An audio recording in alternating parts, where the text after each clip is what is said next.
Continuing Nicias from Plutarch's Lives, translated by John Dryden, revised by Arthur Hugh Clough.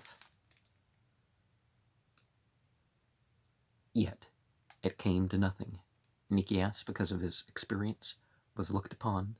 as the fitter for the employment, and his weariness with the bravery of Alcibiades and the easy temper of Lamachus, all compounded together, promised such security that he did but confirm the resolution.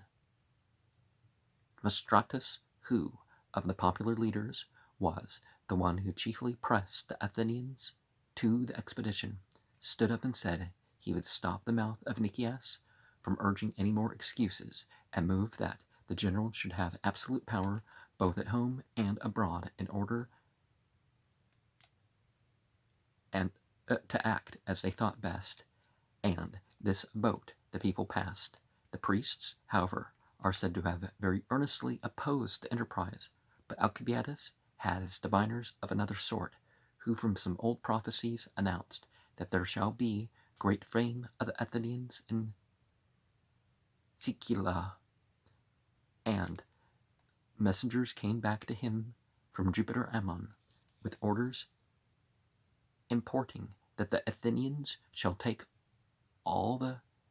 Syracusans. Those, meanwhile, who knew anything that boded ill, concealed it last. They might seem to forespeak ill luck, for even prodigies that were obvious and plain would not deter them. Not the defacing of the Herma, all maimed in one night except one, called the Hermes of Andokides, erected by the tribe of Agius, placed directly before the house, then occupied by Andokides, are what was perpetrated on the altar of the 12 entities, upon which a certain man leaped suddenly up, and then, turning round, mutilated himself with a stone. Likewise, at Delphi, there stood a golden image of Minerva, set on a palm tree of brass, erected by the city of Athens, from the spoils they won from the Medes. This was pecked at several days together by crows flying upon it, and who plucked off and knocked down the fruit made of gold upon the palm tree. But the Athenians said these were all but the inventions of the Delphians, corrupted by men of Syracuse. A certain oracle bade them bring from Clazomena the priestess of Minerva there. They sent for the women, and found her named Hesychia Quietness. This being, it would seem, what the divine powers advised the city at this time to be quiet, whether therefore the astrologer Aton feared these presages, are that from human reason he doubted its success, for he was appointed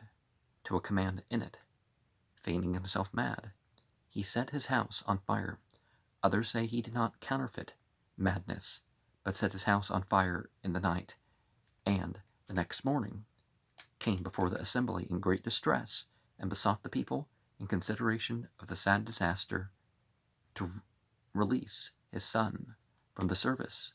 who was about to go captain of galley to Sicila.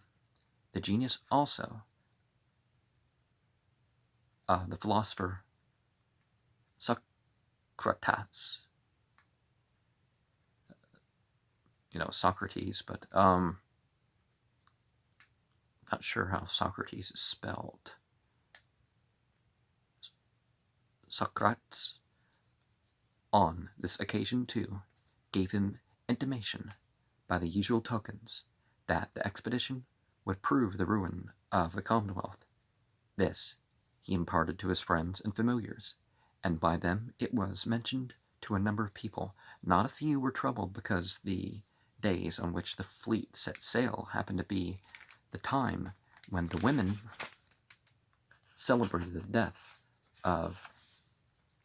Adonis, there being everywhere then exposed to view images of dead men, carried about with mourning and lamentation, and women beating their breasts, so that such as laid any stress on these matters were extremely troubled, and feared lest that all this warlike preparation, so splendid and so glorious, should suddenly,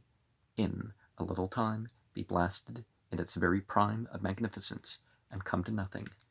You don't want to psych yourself out too early, right?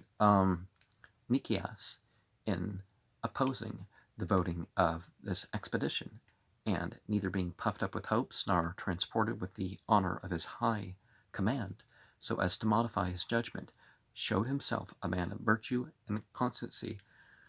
but when his endeavors could not divert the people from the war. Yeah, always consider whether war is necessary or whether it's just something you can do. Nor to leave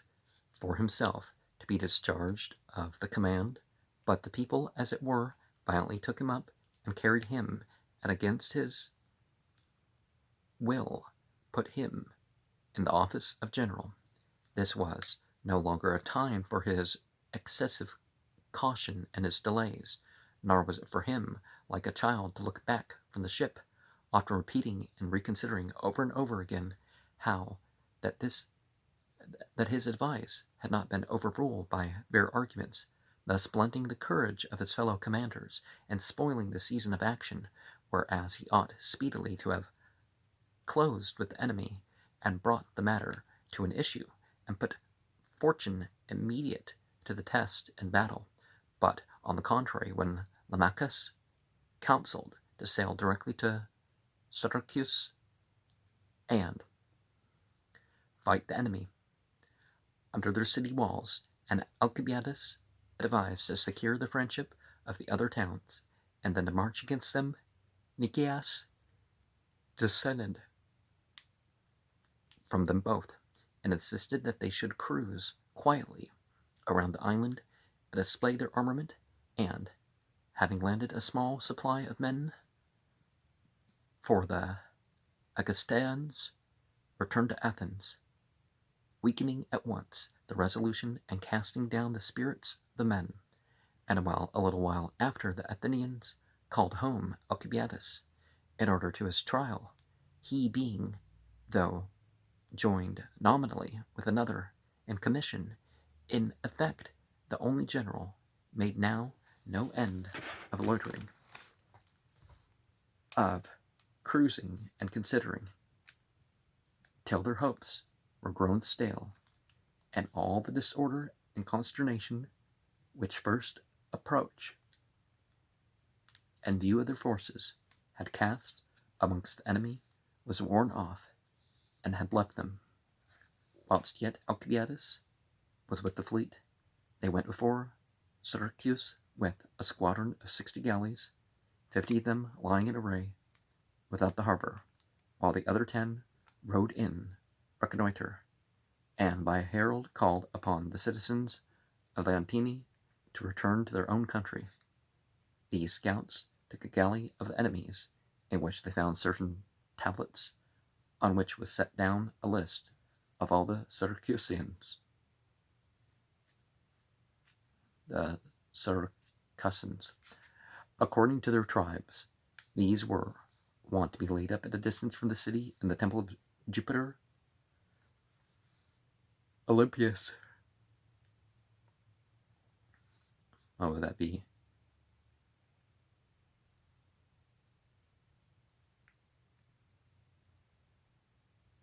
Peter Olympus. I don't know the Greek spelling of that. That's not the spelling. But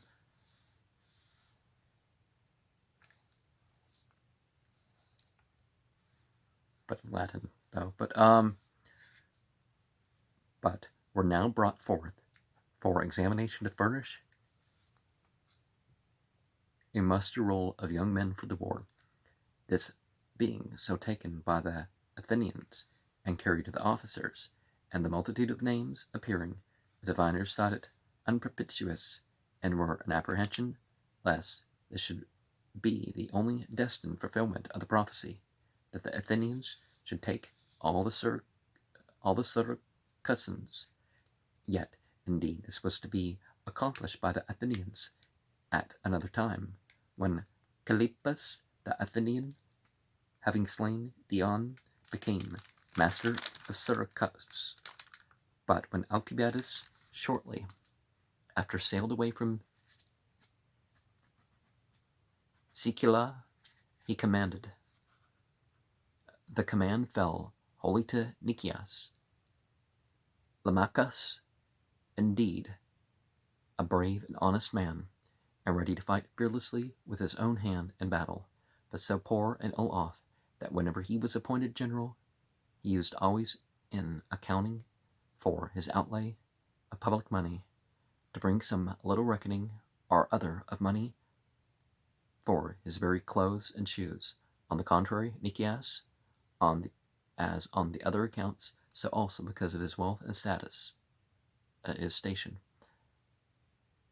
was very much thought of. The story is told that once upon a time, the commission of generals, being in consultation together in their public office, he bade Sophocles, the poet, give his opinion first, as the senior of the board. I replied, Sophocles, am the older, but you are the senior. And so now also Lamachus,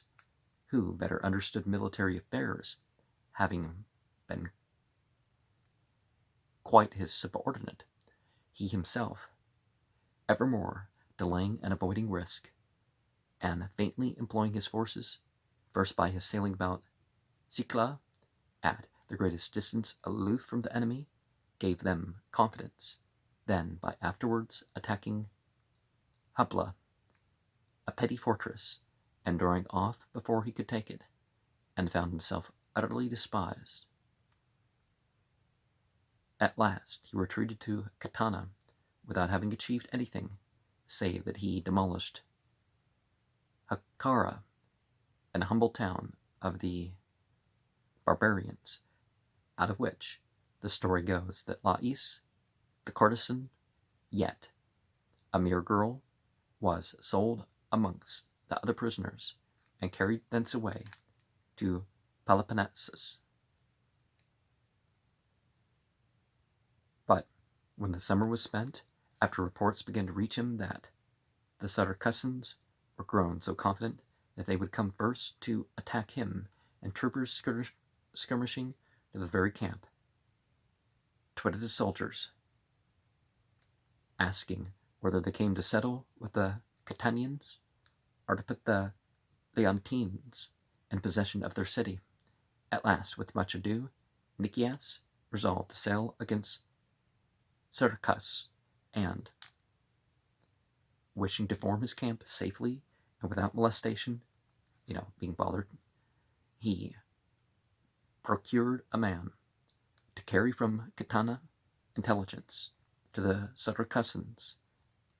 that they might seize the camps of the Athenians, unprotected, and all their arms, if on such a day they should march with all their forces to Catana, and that the Athenians, living mostly in the town, the friends of the Syracusans, had concerted, as soon as they should perceive them coming, to possess themselves of one of the gates, and to fire the arsenal, and many now were in the conspiracy and awaited their arrival. This was the ablest thing Nicias did in the whole of his conduct of the expedition, for having drawn out all the strength of the enemy, and made the city destitute of men, he set out from Catana, entered the harbor, and chose a fit place for his camp, where the enemy could least incommode him with the means in which they were superior to him, while, with the means in which he was superior to them, he might expect to carry on the war without impediment. When the Syracusans returned from Catana and stood in battle array before the city gates, he rapidly led up the Athenians and fell upon them and defeated them, but did not kill many, their horse hindering the pursuit, and his cutting and breaking down the bridges that lay over the river, gave Hermocrates, when cheering up the Saracens, occasion to say that Nicias was ridiculous, whose great aim seemed to avoid fighting, as if fighting were not the thing he came for. However, he put the Saracens into a very great alarm and consternation, so that instead of 15 generals then in service, they chose 3 others, to whom the people engaged by oath to allow absolute authority. There stood near them the temple of Jupiter Olympius. It comes from the Dios Pieter,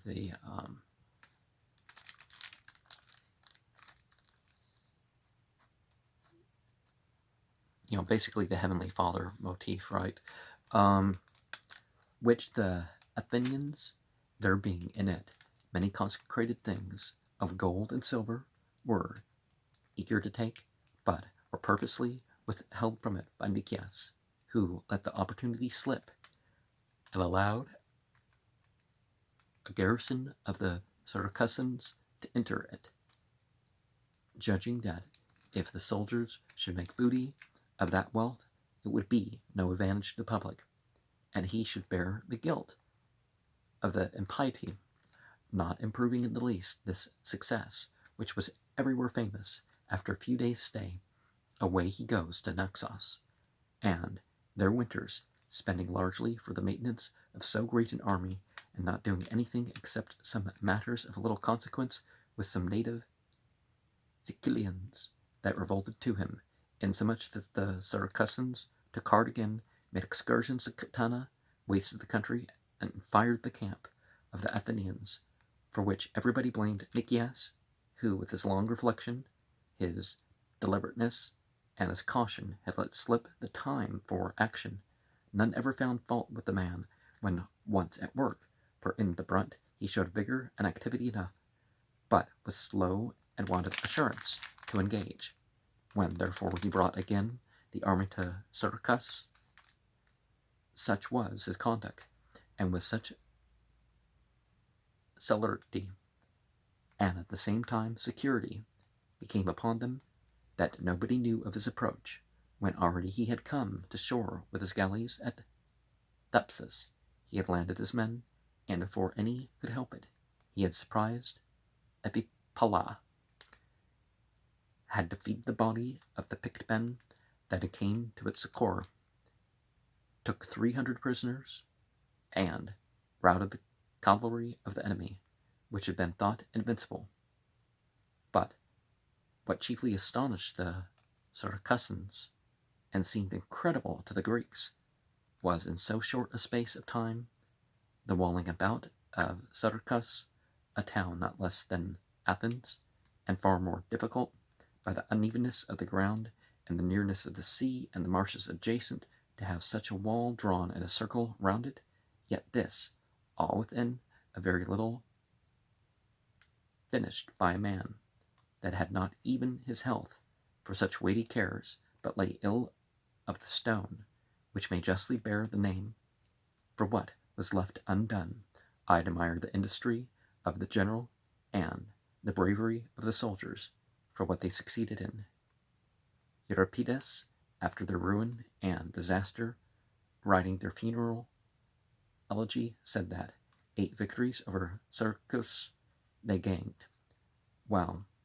equal yet to both the gods remained. And, in truth, one shall not find 8, but many more victories won by these men against the Syracusans, till the entities, in real truth, our fortune intervened to check the Athenians in this advance to the height of power and greatness. While people often attribute to what they worship their good fortune, whether there was any involvement of those entities or imagined things or whatever, are not. Nicias, therefore, doing violence to his body, was present in most actions, but once, when his disease was the sharpest upon him, he lay in the camp, with some few servants to attend him. And Lamachus, having the command, fought the Syracusans, who were bringing a crosswall from the city along to that of the Athenians, to hinder them from carrying it round. And in the victory, the Athenians, hurrying in some disorder to the pursuit, Lamachus, getting separated from his men, had to resist the Syracusan horse that came upon him. Before the rest had advanced, Callicrates, a man of good courage and skill in war, Lamachus, upon a challenge, engaged with him in single combat, and receiving the first wound, returned it so home to Callicrates that they both fell and died together. The Syracusans took away his body and arms, and at full speed advanced to the wall of the Athenians, where Nicias lay without any troops to oppose them. Yet roused by this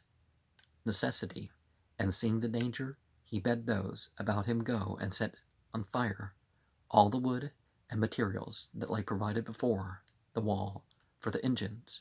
and the engines themselves. This put a stop to the Syracusans, saved Nicias, saved the walls, and all the money of the Athenians. For when the Syracusans saw such a fire blazing up between them and the wall, they retired.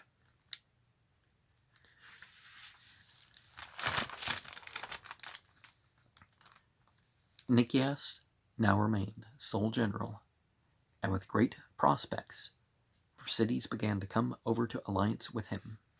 and ships laden with corn from every coast came to the camp, everyone favoring when matters went well, and some proposals from among the Syracusans, despairing to defend the city, about a capitulation, were already conveyed to him, and in fact,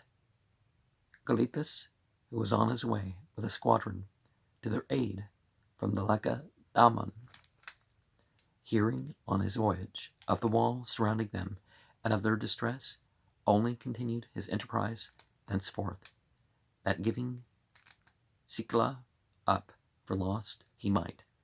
if even that should be possible, secure the Italians their cities, for a strong report was everywhere spread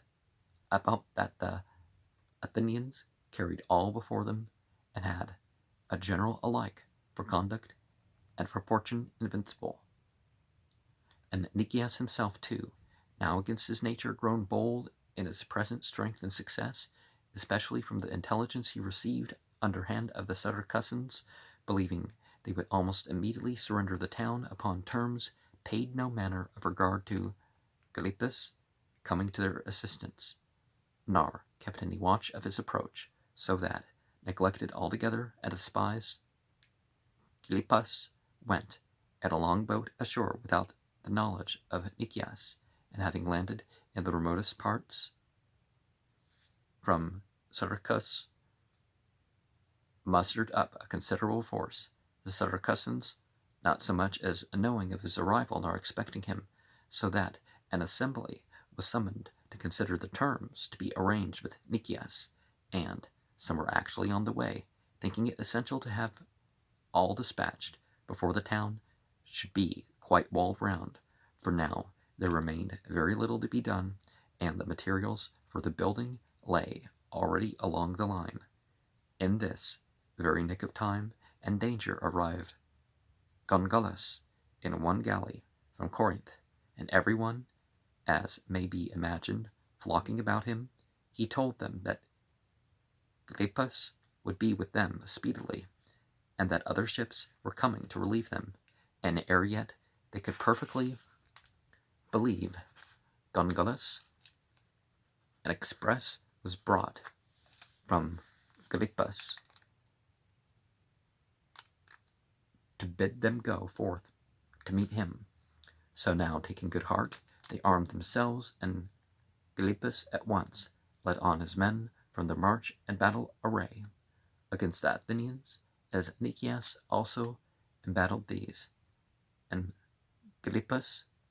piling his arms in view of the Athenians, sent a herald to tell them he would give them leave to depart from Scylla without molestation. To this Nicias would not vouchsafe any answer, but some of his soldiers, laughing, asked if, with the sight of one coarse coat and Laconian staff, the Syracusan prospects had become so brilliant that they could despise the Athenians, who had released to the Lacedaemonians 300 whom they held in chains, bigger men than Gylippus and longer-haired. Timaeus also writes that even the Syracusans made no account of Gylippus at the first sight, mocking at his staff and long hair, and afterwards they found reason to blame his covetousness and meanness. The same author, however, adds that on Gylippus's first appearance, as it might have been at the sight of an owl abroad in the air, there was a general flocking together of men to serve in the war, and this is the truer saying of the two, for in the staff and in the cloak they saw the badge and authority of Sparta, and crowded to him accordingly. And not only Thucydides affirms that the whole thing was done by him alone, but so also does Philistus, who was a Syracusan and an actual witness of what happened. However, the Athenians had the better in the first encounter, and slew some few of the Syracusans, and amongst them from Gongalus of Corinth. But on the next day Gylippus showed what it is to be a man of experience, for with the same gems, the same horses, and on the same spot of ground, only employing them otherwise, he overcame the Athenians, and they fleeing to their camp, he set the Syracusans to work, and with the stone and materials that had been brought together for finishing the wall of the Athenians, he built a cross wall to intercept theirs and break it off, so that even if they were successful in the field, they would not be able to do anything. And after this, the Syracusans, taking courage, manned their galleys, and with their horse and followers, ranging about, took a good many prisoners. And Gylippus, going himself to the cities, called upon them to join with him, and was listened to and supported vigorously by them, so that Nicias fell back again to his old views, and seeing the face of affairs change, desponded, and wrote to Athens, bidding them either send another army, or recall this out of Scylla, and that he might, in any case, be wholly relieved of the command because of his disease. Before this, the Athenians had been intending to send another army to Scylla, but envy of Nicias's early achievements and high fortune had occasioned up to this time many delays, but now they were eager to send off succors. Eurymedon went before in midwinter with money, and to announce that Euthydemus and Menander were chosen out of those that served there under Nicias to be joint commanders with him. Demosthenes was to go after in the spring with a great armament. In the meantime, Nicias was briskly attacked, both by sea and land. In the beginning he had the disadvantage on the water, but in the end repulsed and sunk many galleys of the enemy. But by land he could not provide succor in time, so Gylippus surprised and captured Plumarium, in which the stores for the navy and a great sum of money being there kept all fed into his hands, and many were slain, and many taken prisoners. And what was of greatest importance, he now cut off Nicias's supplies, which had been safely and readily conveyed to him under the Plumarium, while the Athenians still held it. But now that they were beaten out, he could only procure them with great difficulty, and with opposition from the enemy, who lay in wait with their ships under that fort. Moreover, it seemed manifest to the Syracusans that their navy had not been beaten by strength, but by their disorder in the pursuit. Now, therefore, all hands went to work to prepare for a new attempt that should succeed better than the former. Nicias had no wish for a sea fight, but said it was mere folly for them. When Demosthenes was coming in all haste with so great a fleet and fresh forces to their succor to engage the enemy with a less number of ships and ill provided, but on the other hand, Menander and Euthydemus, who were just commencing their new command, prompted by a feeling of rivalry and emulation of both the generals, were eager to gain some great success before Demosthenes came, and to prove themselves superior to Nicias. They urged the honor of the city, which, said they, would be blemished and utterly lost if they should decline a challenge from the Syracusans. Thus they forced Nicias to a sea fight, and by the stratagem of Ariston, the Corinthian pilot, his trick described by Thucydides about the men's dinners, they were worsted and lost many of their men, causing the greatest dejection to Nicias, who had suffered so much from having the sole command, and now again miscarried through his colleagues. But now by this time Demosthenes, with his splendid fleet, came in sight outside the harbor, a terror to the enemy. He brought along, in 73 galleys, 5,000 men at arms, of darters, archers, and slingers, not less than 3,000, with the glittering of their armor, the flags waving from the galleys, the multitude of coxswains and flute players, giving time to the rowers, setting off the whole with all possible warlike pomp and ostentation to dismay the enemy. Now one may believe the Syracusans were again in extreme alarm, seeing no end or prospect of release before them, toiling as it seemed in vain, and perishing with no purpose. Nicias, however, was not long overjoyed with the reinforcement. For the first time he conferred with Demosthenes, who advised forthwith to attack the Syracusans, and put all to the speediest hazard to win Syracuse, or else return home afraid. And, wondering at his promptness and audacity, he besought him to do nothing rashly and desperately, since delay would be the ruin of the enemy, whose money would not hold out, nor their confederates be long kept together, that when at once he came to be pinched with want,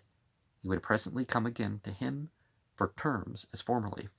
For, indeed, many in Syracuse held secret correspondence with him, and urged him to stay, declaring that even now the people were quite worn out with the war and weary of Gylippus, and if their necessities should the least sharpen upon them, they would give up all